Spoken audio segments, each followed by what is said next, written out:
everybody, Maven here, and today I bring to you the Dance of Death build.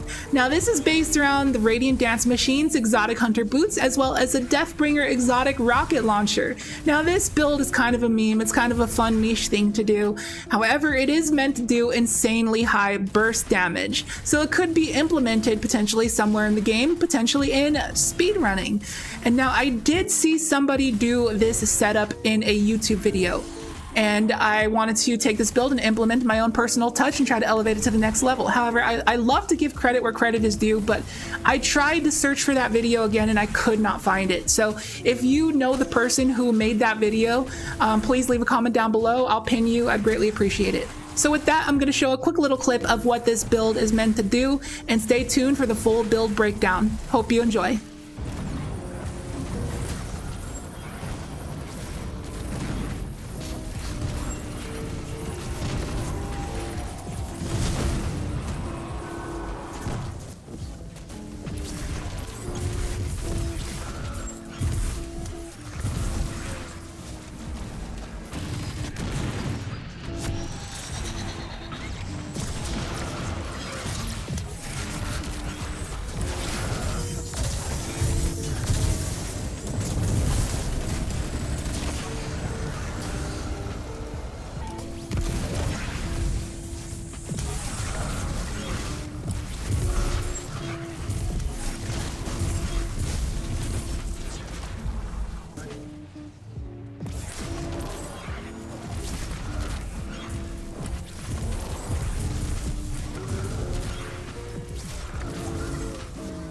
So quite obviously, we're taking advantage of Marksman's dodge that auto-reloads our weapons when we dodge, so with the Deathbringer, we're able to just spam it over and over again until our Radiant Dance Machine's buff wears out. So our rocket of choice is the Deathbringer because it is the one rocket launcher in the game that doesn't do any self-damage. Because if you read Radiant Dance Machines, in order to proc that multi-dodge perk, you have to be near targets. So if you're using any other launcher, you would likely blow yourself up sometimes. However, if you did run out of Deathbringer ammo, you could pair this build with a breach-loaded grenade launcher and do this.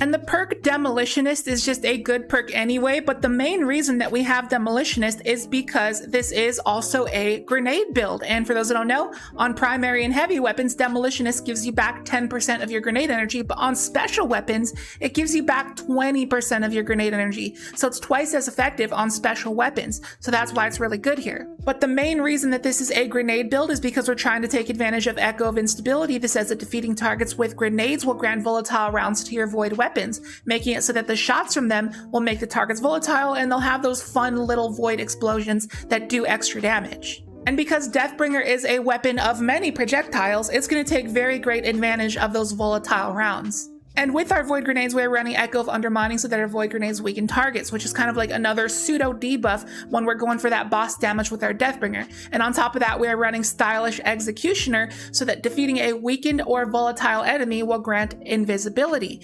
And that nade will immediately weaken targets upon impact, so just killing an ad with the nade will make you invisible. And when you have volatile rounds, any of your weapons in your energy slot that are void or your heavy will make you invisible as well. So we're just going to be invisible almost all the time. And then on top of that, we're running Echo of Starvation so that picking up an Orb of Power grants Devour, and we're running Harmonic Siphon on our helmet, so getting a double kill with the void weapon will make an Orb of Power and just give us infinite healing on top of infinite invis. And this is just a very good ad clear build in general, in addition to being a heavy burst damage for bosses build. But the damage buffs for our Deathbringer don't stop there. We actually have a couple more ways to buff our Deathbringer, the first of which is going to be Argent Ordnance. So while we are charged with light, shooting a rocket is going to consume a stack of charge with light and give the rocket plus 20% damage. And then on top of that, we're running Phantom Might, so we pick up a Void Elemental Well, and our Void weapons will gain plus 25% damage for 11 seconds. And we are making those Elemental Wells via Elemental Ordnance, so we get a Void Grenade kill, we get a Void Well, and that should be pretty easy to do since this is a grenade build. And we're becoming charged with light via elemental charge. So when we pick up that void well, we get 2 stacks of charge with light. However, why would we want to buff 2 of our rockets when this combo allows you to spam 5 Deathbringer shots back to back? So because of that, we are running a copy of Supercharge, upping our cap of charge with light to 4. So now we get 4 Argent Ordnance shots, heavily increasing our DPS. And you may have noticed I'm running a few gym mods. I'm running a few blueberry mods like Rocket Launcher Ammo Finder, Double Rocket Launcher Reserves, and a Rocket Launcher Scavenger. These are mods that more newer players appeal to because they think these mods are good when they're really not. However, when we want to spam Deathbringer as much as we possibly can, they're actually not too bad. You know, it procs more often than you'd think. However, scavenger bricks don't really affect the finder bricks all too much, but when you're running double reserves, you're able to scavenge 2 rockets out of 1 finder brick. And with double reserves, we go up to 9 total reserves. And then when we get a real brick and not a finder brick, we scavenge about 4 to 5 rockets from it. So it's actually quite effective. And that brings us to the deicide. Now, there are 3 reasons why I'm choosing to use the deicide with this build. The first of which is because it is a void weapon, so it takes advantage of volatile rounds. For 2, it has demolitionist, and like we talked about, this perk is twice as effective on special weapons, granting you 20% of your grenade energy upon kills, so it helps recharge your grenade pretty fast. And finally, this weapon can roll with lead from gold. Now, this is a pretty trash tier perk in most people's tier list of perks. However, for me, this is kind of like an A tier perk. I actually really like it, especially in those rare occasions where I'm running a finder mod.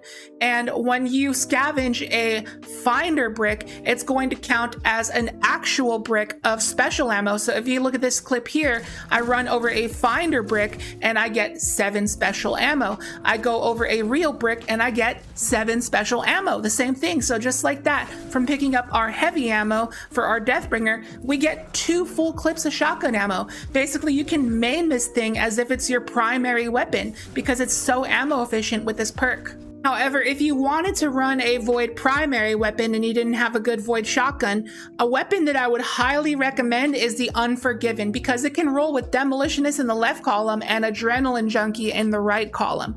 You can farm this from the second encounter of the duality dungeon. So demolitionist, obviously we talked about why this is a valuable perk, but adrenaline junkie, since we're spamming nades everywhere, this thing is going to get a pretty much 100% uptime of a 30% damage buff for as long as the encounter lasts. So this SMG actually hits really hard and takes really good advantage of the volatile rounds. So real quick, I'm going to show some Lost Sector gameplay of each of these weapons in action so you can judge for yourself which one you think is better. If you didn't want to see that, you can skip a couple minutes ahead.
So as you can see, both weapons are pretty dang effective, so it's up to you which one you like more. They both have their perks. You know, the deicide will do more DPS, obviously. The Unforgiven is just general add clear from a distance if you don't want to be right up in enemies' faces. And the upside of the Unforgiven is that you can pair it with that grenade launcher so that you can do that little combo that I showed earlier, that if you happen to run out of Deathbringer ammo. But obviously the deicide is no longer farmable. However, there are 2 other void shotguns in the game that can get the same role that are farmable, like the Retold Tale can get lead from Gold Demolitionist, and that is currently farmable from Dreaming City activities such as the Shattered Throne Dungeon, the Blind Well activity, and Ascendant Challenges, and probably more. And the third void shotgun that can get lead from Gold Demolitionist is going to be the Bone Chiller, which is a slug shotgun. So out of all these 3 shotguns, the Bone Chiller is going to be the highest DPS and hit the hardest. And it's farmable from this repeatable quest called Europa Shotgun from Varix. And if you decided to go with a shotgun with this build, then for your primary, I'd recommend getting something that can roll with Demolitionist plus Adrenaline Junkie, like there's the Judgment and the Last Breath that are farmable from the Prophecy Dungeon. Now, all in all, with this build, when you have all the damage buffs in place, your Deathbringer gets plus 72% damage, on top of the fact that it's already the single highest damaging rocket launcher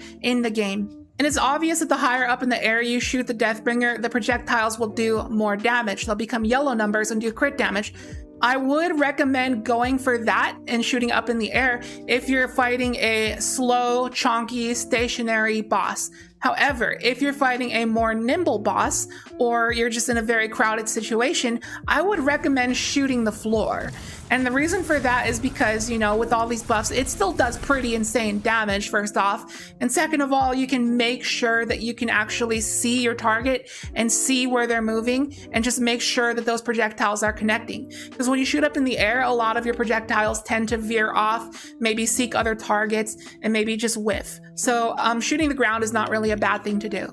And also note with this build that if you previously use your Vortex Nate, the Grand Volatile rounds to your Deathbringer when you're going in for boss damage, you could also throw your Snare Bomb at the boss because it weakens them and provides a 15% debuff. So with this build, you're going to want to aim for 100 mobility and 100 discipline. However, through Echo of Persistence and Undermining, taking away 10 mobility and 20 discipline, it's pretty hard to achieve, but I'd recommend doing that if you can get to it. And these mods on our gloves don't really matter too much. You know, they do in a way kind of contribute to grenade cooldown, but they're definitely interchangeable. As a matter of fact, I'm putting on hand cannon loader right now. You can swap these mods slots out if you happen to need champion mods if you're doing some higher level content. So anyways, that is it for the build. I highly recommend giving it a try because it's pretty easy to assemble if you have Radiant Dance Machines and Deathbringer. That's basically all you need.